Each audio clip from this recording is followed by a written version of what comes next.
क'क्राझार सोरखारि फरायसालिमानि फरायसा आफादनि बिसायख'थिनि खालारखौ फोसावबाय। 22 फेब्रुवारि खालि खुंजागोन क'क्राझार सोरखारि फरायसालिमानि फरायसा आफादनि बिसायख'थिया। क'क्राझार सहरनि बिखायाव थानाय क'क्राझार सोरखारि फरायसालिमानि फरायसा आफादनि बिसायख'थिनि खालारखौ फोसावबाय। फरायसालिमानि बिसायख'थिखौ सोलिफु फेब्रुवारि दाननि 22 फेब्रुवारि खालि खुंनाय जागोन।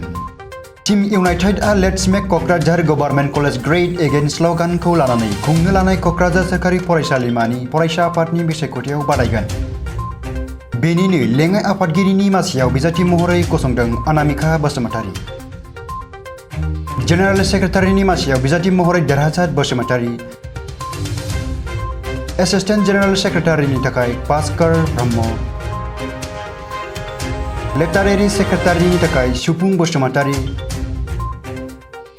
मेजर गेम्स सेक्रेटारिनि थाखाय खोमदोन मोसाहारि। माइनर गेम्स सेक्रेटारिनि थाखाय हास्थायगोरा बरगयारी। कालचारेल सेक्रेटारिनि थाखाय अनसुमै बसुमतारी। मिउजिक एन्ड सं सेक्रेटारिनि थाखाय मनिका औवारी।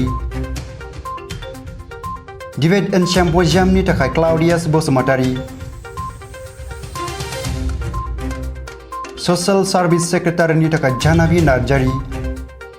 भइस कमन रुम सेक्रेटारिनि थाखाय बिजितसला नार्जारी आरो गार्ल्स कमन रुम सेक्रेटारिनि थाखाय हासिना बरगयारिया क'क्राझार सोरखारि फरायसालिमानि फरायसा आफादनि बिसायख'थियाव बिजाथि महरै बादायगोन।